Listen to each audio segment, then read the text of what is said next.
네, 안녕하세요. 큰바위군입니다. 지난 시간까지 저희가 캔들 패턴에 대해서 좀 배웠어요. 캔들을 두 개나 세 개, 뭐 많으면 다섯 개 정도까지 엮기도 하는데 그 정도의 어떤 캔들의 모양을 가지고 그 안에서 투자 심리라든가 아니면 매도와 매수의 어떤 그 경합이라든가 경쟁이라든가 이런 형태로 유입이라든가 뭐 유출이라든가 이런 형태로 저희가 캔들의 모양 몇 개를 가지고 어떤 패턴인 것 같다 혹은 앞으로 어떻게 유지가 될 것이다 혹은 전환이 될 것이다 지금의 상승세나 추세가 어떤 식으로 될 것이다 라고 예측해보는 그런 시간을 그런 분석 방법이 있다. 그리고 그 분석 방법도 역시 효용성과 한계를 같이 가지고 있다. 이렇게 말씀을 드렸었는데요. 좀 큰 범위로 두 번째 범위인 추세 패턴을 이번 시간부터는 좀 보려고 합니다. 추세 패턴은 참 다양한 패턴들을 저희가 직접적으로 활용을 하고 있기 때문에 조금 강의 개수가 좀 많아질 것 같기는 해요. 캔들 패턴보다는.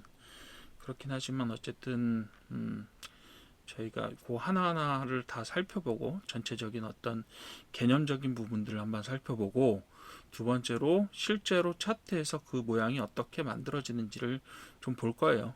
예. 근데 뭐 개념적으로 볼 때만큼 그렇게 명확하게 보여지는 부분들도 있고 해석에 따라서 좀 다른 부분들이 있을 수도 있는데 그거는 패턴 분석을 하다 보면 어쩔 수 없이 저희가 예, 맞닥뜨리게 되는 일들입니다. 이게 이 패턴이 맞나라는 의심을 늘 할 수밖에 없게 되는데 어쨌든 그런 형태의 해석은 여러분들이 계속해서 연습해 나가시면서 패턴을 잡아나가 보시지 않으면 안 됩니다. 그래서 그런 것들을 연습하실 수 있도록 기본적으로 어떤 패턴들이 추세 패턴에 존재한다. 이렇게 말씀드릴 수 있을 것 같고 뭐 사실 추세 패턴도 되게 분류하는 사람과 또 이게 뭐 영미권에서 특히 미국 시장에서 만들어진 문서냐 아니면 우리나라에서 만들어진 문서냐에 따라서도 패턴을 정의하는 방법이 각각 좀 다르고 그리고 이 지속형 전환형 패턴에 속하지 않는 다른 패턴들도 좀 존재해요. 실용적으로 몇 개 사용하는 여러 가지 패턴들이 존재하는데 그런 복합적인 패턴들은 저희가 이 추세 패턴을 다 배우고 그 다음에 거래량이나 아니면 보조지표 이런 것들을 다 하고 난 다음에 맨 마지막 시간에 매수 매도의 어떤 패턴을 이용한 방법들 이런 것들을 이야기할 때 다시 한번 종합해서 말씀을 드릴 거예요. 그때까지 조금 기다려 주시면 좋겠고 일단 여기서는 뭘 할 거냐면 추세 패턴 중에서 어떤 형태들이 존재하고 이런 것들은 어떤 의미를 가질 수 있다.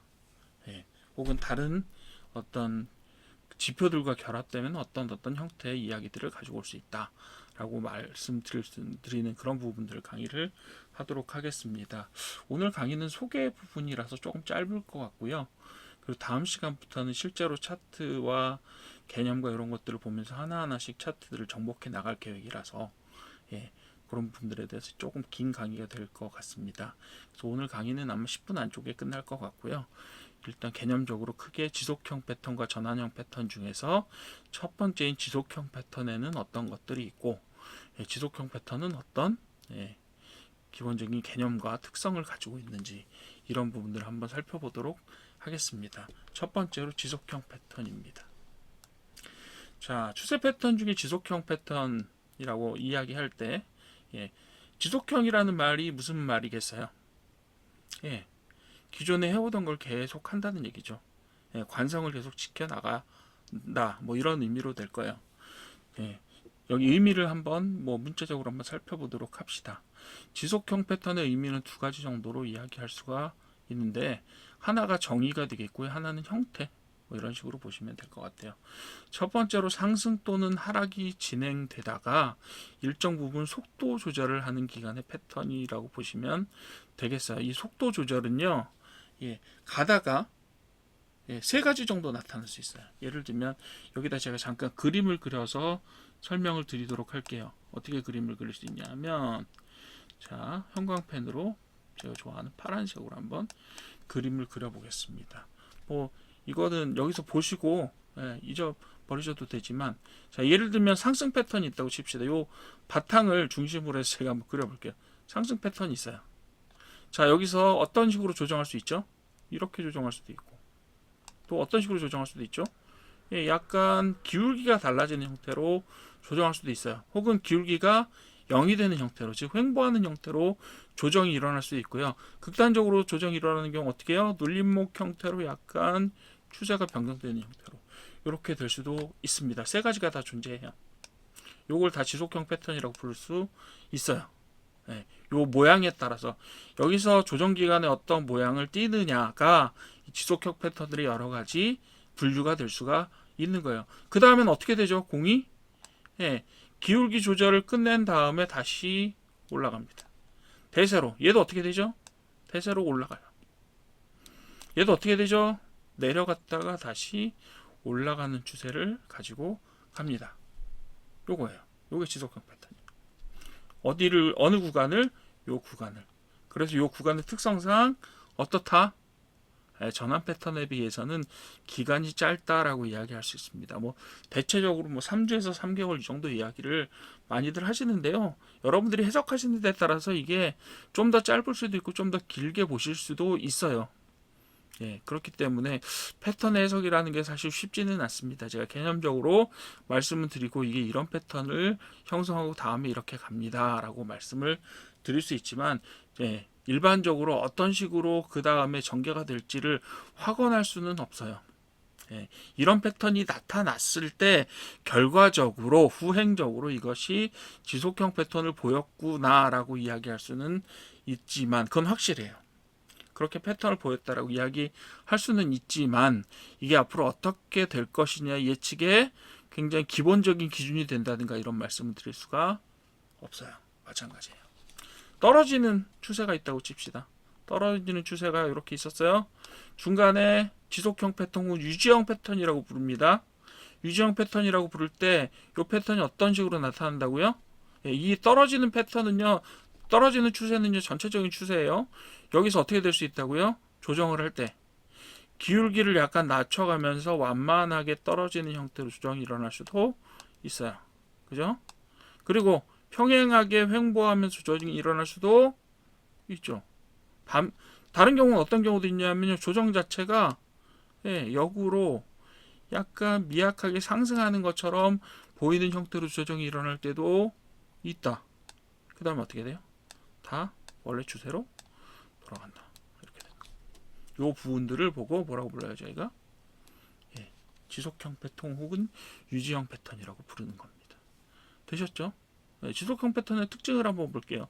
조정 후에 재진입한다. 이 얘기는 뭐예요? 강세장이나 혹은 약세장에서 일시적인 조정이라고 한다고 말씀드렸죠. 다시 원래 추세로 복귀하는 형태를 띌 때 이걸 유지형 패턴이라고 부른다. 이렇게 보는 거예요. 근데 유지할지 안 할지는 알 수 있다 없다? 알 수 없어요. 알 수 없어요.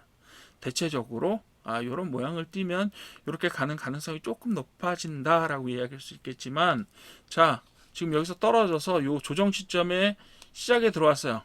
여기서 어떤 식으로 조정될지는 몰라요. 조정이 일어난 다음에 다시 하락이 일어났을 때 여기에서 어떤 지속형 패턴을 이루면서 하락을 했구나라고 이야기할 수는 있는 거예요. 그 두 번째로 특징으로 보시게 되면 거래량이 일반적으로는 감소합니다.